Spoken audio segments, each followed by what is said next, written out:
Tratado do Desânimo, Padre Jean Michel. Capítulo 1. O que é o desânimo? O desânimo é a tentação mais perigosa que o inimigo da salvação dos homens pode oferecer. Nas outras tentações, ele só ataca uma virtude em particular e mostra-se a descoberto. No desânimo, ataca-as todas e esconde-se. Nas outras tentações, vê-se facilmente a cilada. Na doutrina aprendida, não raro na própria razão e na educação que tivemos, achamos sentimentos que as condenam. À vista do mal que não podemos disfarçar, a consciência e os princípios morais despertam e servem de apoio para nos sustentarmos. No desânimo, não achamos socorro algum. Sentimos que a razão não basta para praticar todo o bem que Deus pede. Por outro lado, não esperamos mais achar junto dele a proteção necessária para resistirmos às paixões. Achamo-nos, pois, sem coragem, prontos a tudo abandonar. E é até aí que o demônio quer conduzir a alma desanimada. Nas outras tentações, vemos claramente o mal que seria aderirmos a elas por um sentimento refletido. No desânimo, disfarçado sob muitas formas, acreditamos ter as razões mais sólidas para nos deixarmos guiar por esse sentimento, que podemos sequer considerar como uma tentação. Contudo, esse sentimento acaba por convencer que é impossível a prática constante das virtudes e expõe a alma a se deixar vencer por todas as paixões. É, pois, importante evitar essa cilada. Capítulo 2. Perigos e efeitos do desânimo. O grande mal que sofre uma alma desanimada é que, iludida por um temor excessivo que lhe disfarça os verdadeiros princípios, abatida pela vista das dificuldades contra as quais não acha em si mesma recurso algum, ela não considera esse estado como uma tentação. Se o encarasse sob esse ponto de vista, desconfiaria das razões que o alimentam, e assim sairia dele bem mais cedo e mais facilmente. Bem certo é, entretanto, que se trata de uma tentação bem definida, porque todo sentimento que é oposto à lei de Deus, seja em si mesmo ou pelas consequências que pode ter, evidentemente é uma tentação. É assim que julgamos todas as que podemos experimentar. Se nos vem um pensamento contra a fé, um sentimento contra a caridade ou contra alguma outra virtude, consideramo-nos como uma tentação, desviamo-nos dele e aplicamo-nos a produzir atos opostos a esse pensamento ou sentimento que nos põe em perigo de ofender a Deus. Ora, a esperança e a confiança em Deus é tão mandada quanto a fé e as outras virtudes. O sentimento que vai contra a esperança é, pois, tão proibido quanto o que vai contra a fé e contra qualquer outra virtude. É, pois, uma tentação bem caracterizada. A lei prescreve-nos fazer com frequência atos de fé, de esperança e de caridade. Proíbe-nos, por isso mesmo, todo ato, todo sentimento refletido contrário a essas virtudes, tão preciosas e tão salutares. Deve-se, pois, considerar o desânimo como uma tentação, e mesmo como uma tentação das mais perigosas, visto que expõe a alma cristã a abandonar toda a obra de piedade. Para se sensibilizar quanto a esse perigo, vale examinar a conduta ordinária das pessoas. A esperança de ser bem-sucedido, alcançar um bem, evitar um mal, numa palavra, de satisfazer algum desejo ou alguma paixão, é o que as faz agir. É o que as sustenta nas penas que têm de suportar. É o que as anima nos obstáculos que têm a vencer.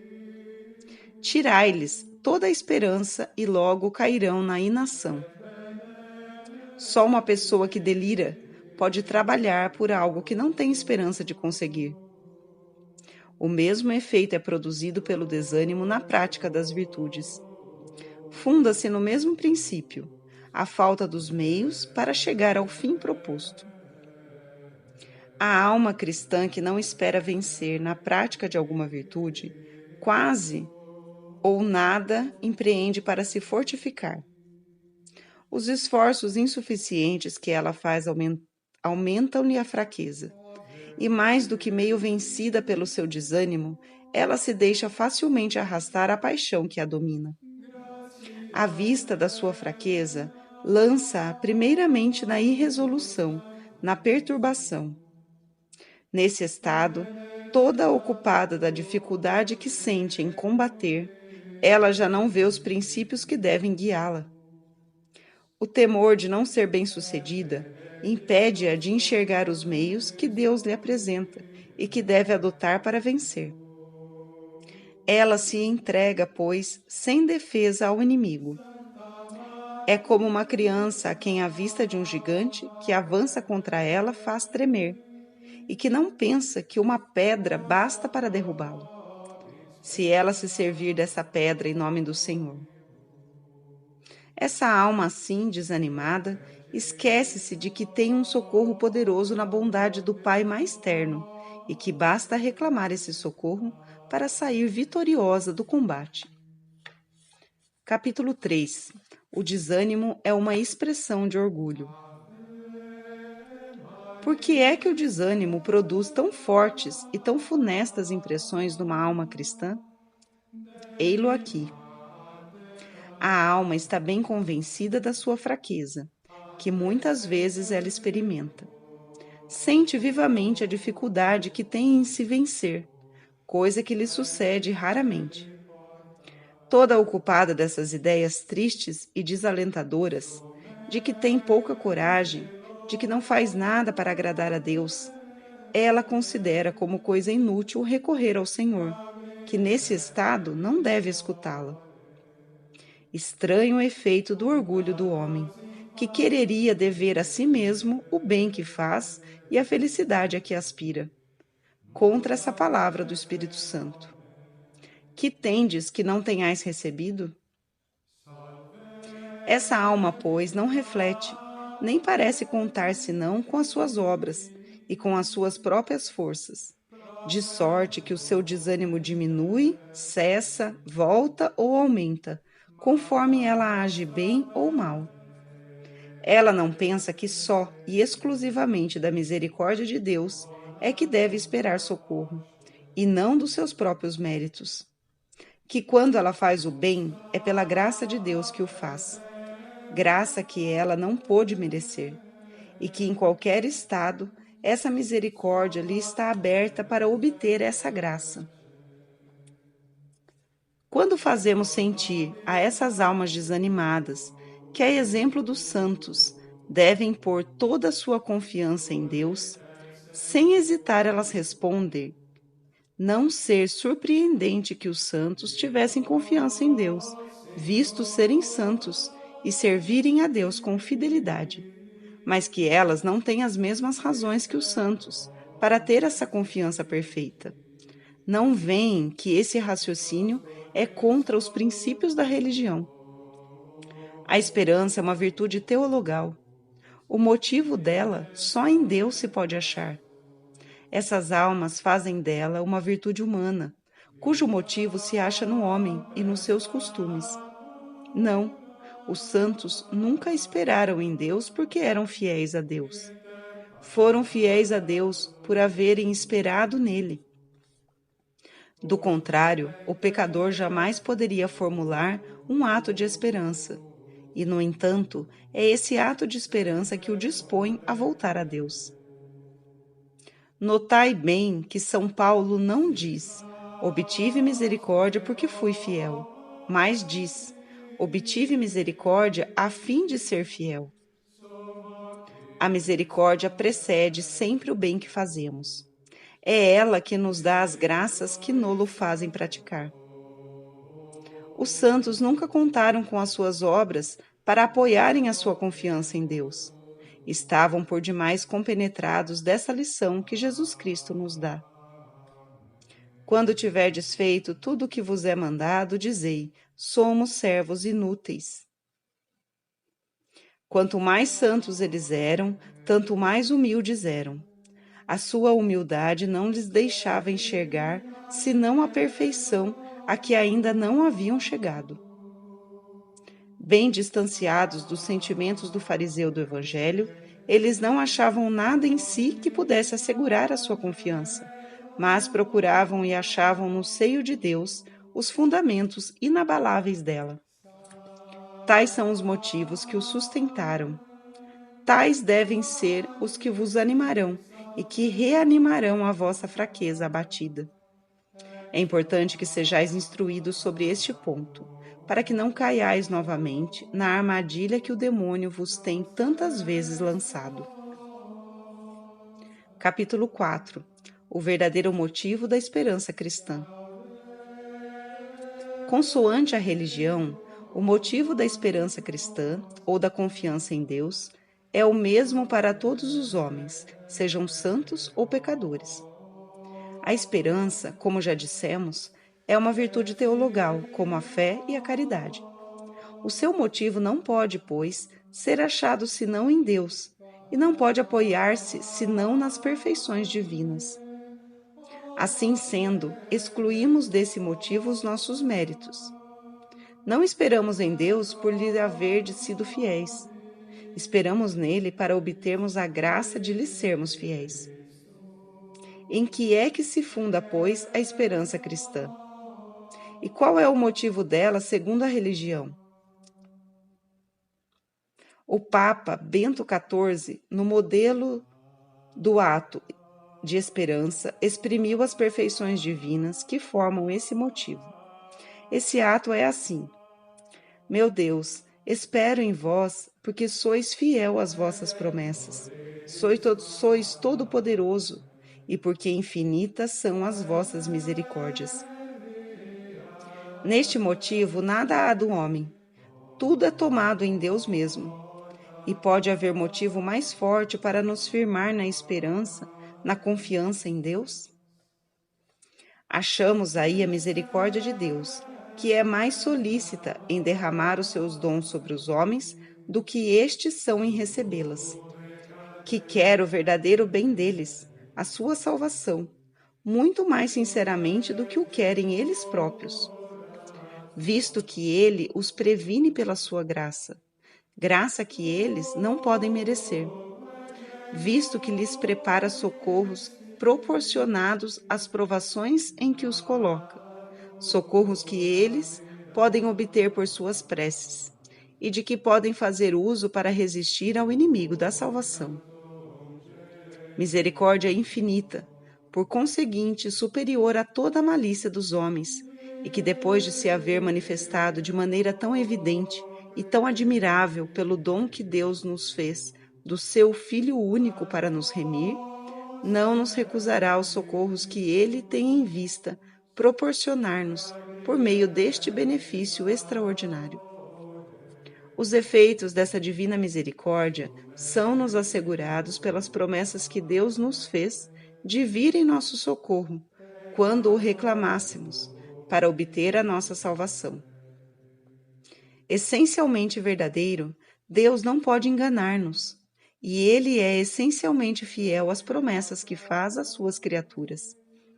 Ora, nos livros santos, achamos as exortações mais tocantes para recorrermos a Ele nas nossas necessidades, com a promessa de que Ele será o nosso sustentáculo e a nossa força. Podemos, então, ter a menor desconfiança, o menor temor refletido de que Ele nos rejeite, de que nos abandone, quando o invocarmos com confiança?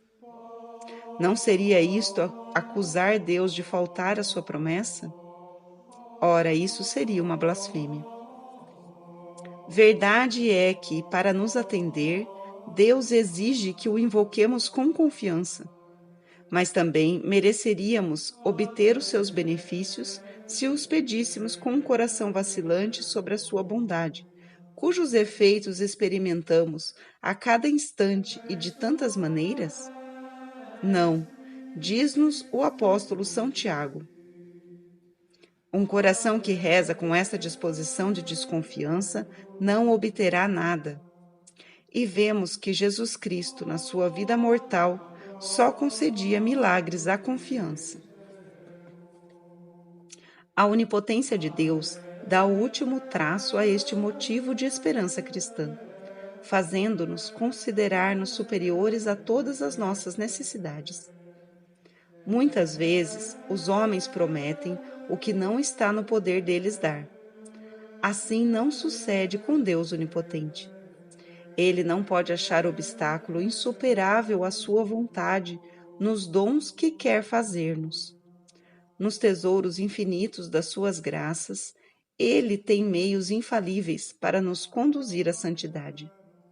Nunca devemos, pois, recear pedir-lhe ou coisas demasiadas ou coisas demasiadamente difíceis. Infinitamente rico, Deus possui todos os bens, na ordem da graça como na ordem da natureza. Infinitamente poderoso, não há nenhum dos seus bens que ele não nos possa dar parte. Infinitamente bom, ele está disposto, segundo as suas promessas, a nos conceder tudo o que nos é necessário para a nossa salvação. É nesses motivos essenciais, auridos nas perfeições de Deus, que todos os homens devem fundar a sua esperança. Só eles podem dar à nossa confiança essa firmeza inabalável que ela deve ter. Capítulo 5. Confiar nos merecimentos de Jesus Cristo. Uma alma atacada pelo desânimo acha-se dominada por um temor excessivo, que a impede de refletir sobre os fundamentos inabaláveis da confiança em Deus. Não se lhe poderiam, pois, dar motivos demasiados para dissipar esse temor, que a perturba incessantemente. Esses motivos, ela os achará poderosos nos sofrimentos de Jesus Cristo, que são de um valor infinito pela dignidade da pessoa divina. Morrendo por todos os homens, rogando por todos, oferecendo seus sofrimentos e sua morte, Jesus Cristo mereceu-lhes a todos as graças que devem sustentá-los nos combates da salvação e conduzi-los à felicidade da eternidade. Esses merecimentos, de que não tinham necessidade para si mesmo, Jesus Cristo cedeu-os aos homens, de sorte, diz São Bernardo, que eles se tornam os próprios merecimentos dos homens. É apresentando-os ao seu Pai que nós obtemos esses socorros que nos tornam tão fortes contra os inimigos da salvação. É baseada neste princípio que a Igreja, em todas as orações que faz a Deus, roga pelos merecimentos de Jesus Cristo, nosso Senhor. Mas dirá uma alma assustada com a vida que tem levado: com que olhos pode Jesus Cristo olhar-me, depois de tantos ultrajes que lhe tenho feito? Quererá ele ainda interessar-se por um inimigo que por tanto tempo e tão indignamente o desprezou? É uma alma cristã e instruída pode duvidar disso? Jesus Cristo não nos assegura que foi especialmente pelos pecadores que ele veio sofrer e morrer? Que especialmente os pecadores é que ele veio procurar? Apesar dessa segurança, julgar-se-á ainda que a qualidade de pecador seja um título para ser recusado, quando se pedem socorros para voltar a Deus? Não, o céu e a terra passarão, mas a palavra de Jesus Cristo não passará sem se cumprir. As suas promessas dizem respeito aos pecadores, e se não houvesse pecadores, Jesus Cristo teria sofrido? Teria suportado uma morte tão cruel? Quanto mais pecadores são os homens, tanto mais a misericórdia de Deus e o poder dos merecimentos do Salvador se exercem com brilho. Haverá crime mais negro do que a perfídia de Judas? Sim, responde São Jerônimo, há um ainda mais enorme, e é o desespero. Judas tornou-se mais culpado dando-se à morte do que traindo o seu bom e divino mestre. Não receemos, pois, recorrer aos merecimentos de Jesus Cristo. Nós honramos esses merecimentos ao colocá-los em obra para obtermos os socorros de que havemos misto, visto ter sido por isso que Jesus Cristo se dignou de adquiri-los e de nolos ceder. É aplicando-os pela oração e pelas boas obras que nós operamos o bem para o qual eles foram adquiridos. Estranha maneira de honrá-los seria não ousarmos fazer uso deles. Isso seria ir diretamente contra o fim que esse divino Salvador se propôs. Deixar inúteis os seus dons não é testemunhar que os estimamos, é considerá-los como indiferentes. Já que nos reconhecemos pobres, cheios de misérias e de fraquezas, devemos procurar enriquecer-nos, curar-nos dos nossos males, fortalecer-nos. Jesus Cristo oferece-se a nós para operar este prodígio, oferecendo-nos os seus méritos infinitos. Vinde a mim, diz-nos ele com bondade, e eu vos aliviarei. Não é contra todos os princípios, contra todos os sentimentos, e igualmente contra a intenção do Salvador, recearmos recorrer a eles? A tentação serve-se de tudo para desanimar as almas. Faz-lhes achar nos sentimentos de uma humildade mal entendida, razões de temor que as lançam no abatimento. A humildade cristã, de acordo com a razão, pede que nos reconheçamos indignos dos benefícios do céu, mas não exige que recusemos os que nos são oferecidos. Não exige que não peçamos aqueles que nos foi prometido e seriam concedidos às nossas preces. Bem mais, a gratidão que devemos a Jesus Cristo exige que nos conformemos com a sua vontade, aproveitando-nos daquilo que ele sofreu para nos proporcionar-nos os socorros que ele nos mereceu.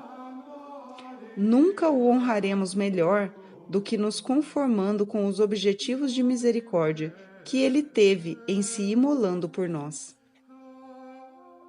Com que poderíamos contar para aplacar a justiça de Deus, ultrajado pelo pecado, e para atrair sobre nós a sua misericórdia, se não contássemos com os méritos do nosso Salvador? É apresentando-os a Deus que conseguiremos dobrar sua misericórdia. Se em nós ele só vê objetos que provocam a sua justiça, em seu Filho só vê objetos que solicitam a sua misericórdia. Essa misericórdia exerce-se para conosco, desde que, com sentimentos de pesar, nos apresentemos a Ele à sombra da cruz do Deus Salvador e cobertos do seu sangue adorável derramado por nós. E assim, os direitos da sua justiça são salvos. A misericórdia e a verdade, a justiça e a paz fazem entre si uma aliança, a mais humilde em nosso favor. Capítulo 6. Confiar na constância e misericórdia de Deus. Uma alma religiosa acha na sua vocação um traço bem assinalado da misericórdia de Deus sobre ela. Em qualquer estado que esteja, toda alma que, depois de haver servido a Deus, se transviou nas vias do pecado ou do relaxamento, e que em certos tempos voltou a Deus, não pode duvidar das atenções misericordiosas do Senhor, que os méritos de Jesus Cristo lhes proporcionaram. Nota do tradutor. A obra foi originalmente escrita para religiosos, mas em quase tudo se aplica também aos leigos. O bom pensamento, o santo desejo de se consagrar a Deus, ou de se tornar a entrar na prática exata dos seus deveres, não foi Jesus Cristo quem lhes deu?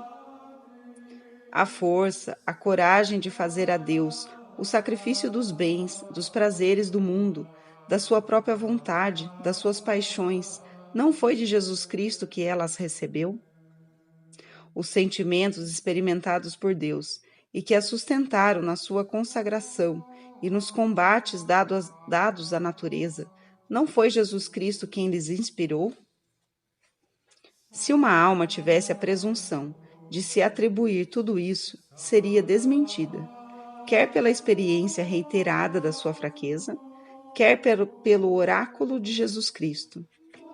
Dizia ele aos seus apóstolos, e ainda diz a toda a alma que se consagrou ao seu serviço: Não fostes vós que me escolhestes, fui eu que vos escolhi. E isso quando nem pensáveis nisso, quando vivíeis na dissipação, quando fugis de mim, quando me resistis com tanta obstinação. Ora, teria Jesus Cristo escolhido essa alma tão especialmente, se não quisesse sinceramente ajudá-la, quando ela reclamar o seu socorro? Pode-se pensar isto e atribuir a Deus semelhante contradição? Não. Se essa alma recorrer a Ele na necessidade, Jesus Cristo rematará a obra que começou nela e conduzi-la à perfeição do seu estado. A sua palavra está empenhada nisso, e Ele convida incessantemente essa alma desanimada a lançar-se amorosamente nos braços da sua misericórdia, para aí procurar e achar a sua salvação. Não emprestemos a Deus as nossas paixões e os nossos erros, e tudo isso será para nós sem dificuldade. Se alguém a quem prestamos os serviços mais importantes só nos testemunha indiferença e ingratidão, se só por ultrajes corresponde aos benefícios de que o cumulamos, nós nos cansamos finalmente. Consideramo-lo como um indigno dos nossos desvelos, mormente se ele sempre se serviu dos nossos benefícios para nos ultrajar, e abandonamo-nos absolutamente. Acreditaríamos agir contra as regras da prudência se continuássemos a fornecer-lhe armas contra nós. Eis aí o sentimento que emprestamos a Deus, cujos juízos e caminhos estão tão distantes dos nossos como o céu está distante da terra. Deus suporta os nossos desvarios, porque é eterno e onipotente, e porque a Ele não pode faltar o tempo em que a sua justiça porá tudo na ordem, e para sempre. Suporta-os porque é infinitamente bom, e porque quer dar-nos os meios de voltar a Ele. Deus, a quem nada pode ser oculto, desde toda a eternidade, viu as nossas fraquezas, as nossas ingratidões, as nossas quedas reiteradas. Viu que não podíamos sustentar-nos e voltar a Ele sem o seu socorro. Esse socorro nos preparou Ele em Jesus Cristo. Convida-nos, exorta-nos, ordena-nos mesmo a implorá-lo depois das nossas quedas, para nos levantarmos, prometer-nos ajudar-nos e ser-nos propícios. Ajudando-nos e perdoando-nos é que se exerce a sua misericórdia. Esse procedimento de sua parte, Deus nos manifestou de maneira bem evidente no povo judeu. Esse povo, muitas vezes idólatra, muitas vezes Deus puniu para fazê-lo reentrar em si mesmos e reconduzi-los ao dever da obediência. Se ele abandonava o seu Deus para servir deuses estranhos, o Senhor entregava-o a inimigos cruéis, que o retinham em dura escravidão. Se coberto de males na escravidão, ele voltava ao seu Deus com confiança, na sinceridade do coração, Deus lhe dava um libertador, que o libertava da dura dominação sob a qual ele gemia. E essas vicissitudes duraram por 400 anos. Julgai por aí se o nosso Deus se cansa de nos perdoar, quando o invocamos com sincero pesar das nossas infidelidades. Se esse procedimento do Senhor para com seu povo não vos tranquilizar, escutai o rei profeta, inspirado pelo Espírito Santo. Ele vos assegura que Deus nunca rejeita um coração contrito e humilhado. Efetivamente, é Deus quem nos atrai pela sua graça Todas as vezes que, espantados à vista dos nossos pecados, temos o pensamento, o desejo de voltar a Ele depois das nossas quedas. Será então para não nos receber que Ele nos chama? Quem poderia pensá-lo? Ele diz a São Pedro que perdoe todas as vezes que for ofendido. As suas lições são a expressão dos sentimentos do seu coração. Ah, conhecemos mal esse coração divino, se lhe emprestamos o nosso modo de pensar e se supomos nele a menor indiferença por nós. Enquanto estamos neste mundo, estamos sob a providência da misericórdia e podemos sempre aproveitar dela. Só a morte nos coloca sob a providência imutável da justiça. Capítulo 7. Só se perde a confiança perdendo a fé. Deus, Pai eterno de todas as suas criaturas, empregou todos os meios para tranquilizá-las contra esses temores excessivos que as afastam dele. Receando que, compenetrado da sua ingratidão, espantado com as suas infidelidades reiteradas, depois de tantas vezes lhes haver obtido perdão, o homem perdesse toda a esperança e não mais ousasse dirigir-se a ele para sair do abismo em que se teria precipitado.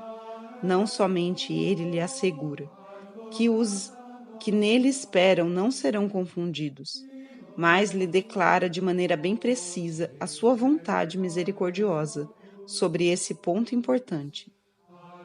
Impõe-lhe como preceito esperar nele. Esse preceito só podemos cumpri-lo utilmente pela sua graça. Poderia Deus ter estabelecido esse preceito se não tivesse querido ajudar-nos? E se o estabeleceu, pode não ficar sensibilizado com a nossa obediência quando o invocamos na sinceridade do nosso coração? Pode abandonar-nos quando cumprimos aquilo que ele nos prescreveu para obtermos o seu socorro? Não. Deus não falta à sua palavra. Se sucumbimos, é que a nossa confiança se enfraquece e é que temos falta de fé. Quereis uma prova e um exemplo disso? Vos forneço o Evangelho. Fiado na palavra de Jesus Cristo, Pedro, cheio de confiança, anda sobre as águas. O vento vem a soprar. A confiança do apóstolo diminui. Ele teme, começa a afundar. Excitando o temor, o perigo reanima a confiança. Pedro recorre ao seu divino mestre, que lhe estende a mão para impedi-lo de perecer. Para nos instruir, Jesus não quis deixar seu apóstolo ignorar a causa do perigo que este havia corrido. Exprobrou-lhe a sua falta de confiança. Homem de pouca fé, diz-lhe ele, por que duvidastes? Mateus 14:31. Imagem natural, esta do que muitas vezes acontece a uma alma cristã. Enquanto tudo está em paz no seu coração, ele anda com confiança para ir a Jesus Cristo, conforme ele a chama. Mas acaso o vento da tentação venha a elevar-se? Acaso as dificuldades da virtude fazem-se sentir? Então ela se perturba, esquece-se de que anda fundada na palavra de Jesus Cristo, começa a temer. Hesita na sua confiança, que se enfraquece sempre mais por sua infidelidade, e ela começa a afundar. E, se a volta da confiança não lhe atrai um pronto socorro, ela sucumbe. São Pedro estava perdido, se não houvesse chamado Jesus para salvá-lo. E esse bom mestre não lhe faltou. Se uma alma cristã, depois de imitar a fraqueza desse apóstolo, em vez de perder um tempo precioso em se assustar, em se lamentar, invocasse como ele o seu Salvador, logo experimentaria a proteção dele. Evitaria tantas quedas e tantas inquietações que a sua pouca confiança lhe ocasiona. Mas, nesse caso, só deve ela queixar-se de si mesma, se não aproveita o socorro que está sempre pronto, que lhe é sempre oferecido. Ela conhece o perigo, sabe o meio de se subtrair a ele. É realmente culpa sua se não segue essa luz. Capítulo 8. Confiar no socorro divino. Às vezes, Jesus Cristo não se faz esperar muito tempo. Mal o invocamos, experimentamos sensivelmente o seu socorro. Apenas Pedro lhe disse: Senhor, vou perecer, salvai-me. Jesus Cristo estende-lhe a mão e o salva. Às vezes, esse divino Salvador age de maneira mais oculta. Testemunha dos combates de uma alma cristã sem se deixar perceber. Ele nunca está mais perto dela, mais disposto a socorrê-la, quando ela o invoca, do que quando o perigo é maior e mais premente. Pelo fato de não experimentar uma força sensível, essa alma desanimada julga o seu Salvador bem distante, e ele está no coração dela para sustentá-la. Ela acredita-o como que adormecido sobre as suas necessidades, e é ele quem vela pela conservação dela, moderando as ondas das paixões que as põem em perigo. Diz-lhes: ireis até aqui, e não passareis desses limites. Jesus Cristo, que nos instruiu por suas ações, tanto como pelas suas lições, dá-nos sobre esse assunto uma instrução tão sensível quanto consoladora. Ele está na barca de Pedro, batida por uma furiosa tempestade que a ameaça de pronto naufrágio. Parece adormecido e não tomar parte alguma na triste situação dessa barca, mas nem por isso dirige menos a manobra dos discípulos para os impedir de se perderem. O perigo e o trabalho duraram enquanto eles não pensaram em socorrer ao seu divino mestre, com essa confiança que alcança milagres. Mal o despertam pelos seus rogos, Jesus se levanta, manda os ventos e as ondas, e a tranquilidade é imediatamente restabelecida.